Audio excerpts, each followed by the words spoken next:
Asambleísta Betty Carrillo. Gracias, señor presidente, compañeros asambleístas. El tema que estamos tratando hoy, que es el proyecto de ley reformatoria a la Ley de Seguridad Social de las Fuerzas Armadas, busca esencialmente la modificación del actual artículo innumerado posterior al artículo 113 de la Ley vigente de Seguridad de las Fuerzas Armadas. La reforma a la Ley de Seguridad Social de las Fuerzas Armadas del año 2009 se realizó en consideración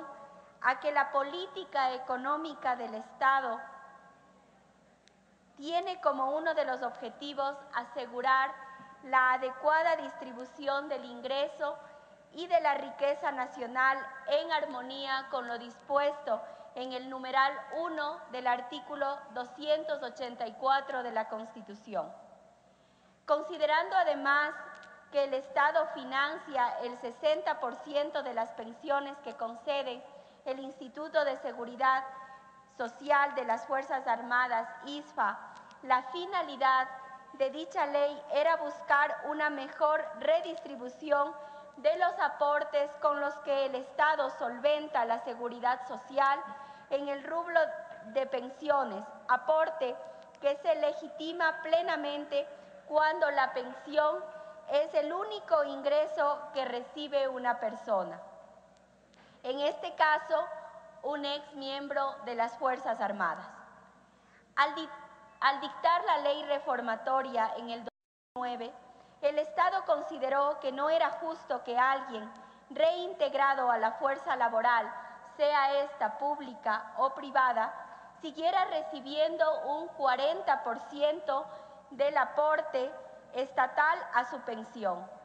Aporte que se veía compensado en cierta forma por los ingresos percibidos del propio trabajo que dicha persona haya decidido realizar. En otras palabras, se consideró que la razón de ser del aporte estatal a la seguridad social de miembros pasivos de las Fuerzas Armadas era poder alcanzar un nivel razonable de ingresos en el supuesto de que una persona recibiera solamente una pensión de retiro y no desempeñara otra función en relación de dependencia. Pero si se producía un reingreso a la fuerza laboral, esto implicaba que la persona era capaz por sí misma de alcanzar un adecuado nivel de ingresos, combinando su remuneración actual del 20% de aporte estatal y un 40% de los aportes propios del ISFA. Es decir, que el criterio consistía en que el Estado debe aportar en mayor medida a la pensión de una persona que no está en condiciones de generar ingresos económicos al haberse retirado de su ocupación normal. Y esta disposición regía con igual razón para todos los afiliados de la Seguridad Social, incluidos funcionarios públicos, personal policial y militar. De hecho, de que una persona se retire del servicio activo en una edad que le permite física e intelectualmente continuar con una vida productiva, no cambia el argumento central de que esta decisión de la política gubernamental antes bien refuerza el hecho de que un aporte estatal es necesario siempre con carácter de subsidiario a los ingresos de una persona que está en capacidad de producir. La ley vigente es clara en el sentido de que una vez concluida la relación laboral de dependencia del pensionista de retiro, volverá a recibir con carácter inmediato la totalidad del aporte estatal a su pensión. Es decir, que el aporte estatal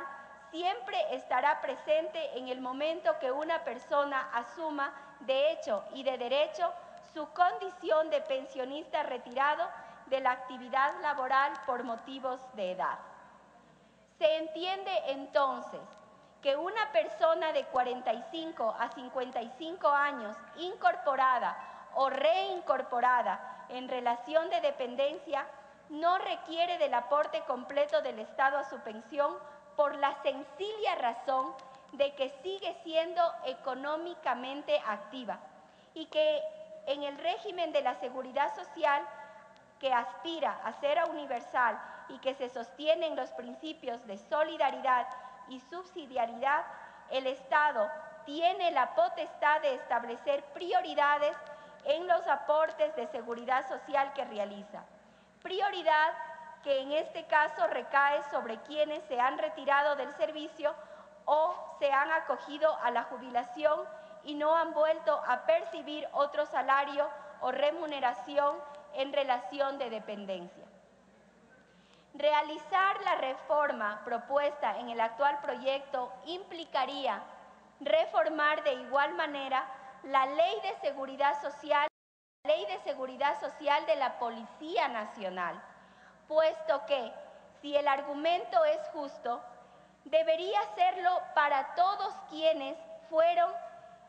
destinatarios de las disposiciones que se encuentran en la ley publicada en el Registro Oficial 559-S del 30 de marzo del 2009. Por lo tanto, y en base a las consideraciones anotadas, hago una observación específica al artículo 2 del proyecto de ley en los siguientes términos. Artículo 2. Reemplazar el tercer inciso del primer artículo enumerado a continuación del artículo 113 de la Ley de Seguridad Social de las Fuerzas Armadas por el siguiente. El valor de la canasta básica familiar será determinado por el Instituto Nacional de Estadísticas y Censos, INE, para el mes de diciembre de cada año inmediato anterior. Esta observación siempre procurando hacer un análisis objetivo de las propuestas presentadas a discusión del Pleno. Encuentro que lo planteado en el artículo 2 resulta ser una propuesta legítima, en la medida en que da una respuesta normativa a la omisión que los legisladores hicimos al tomar la canasta básica familiar como parámetro del cual dependen las pensiones recibidas. Debió considerarse algún criterio que permita su periódica actualización, pues lo contrario iría en perjuicio de los derechos de los pensionistas. Muchas gracias, señor presidente.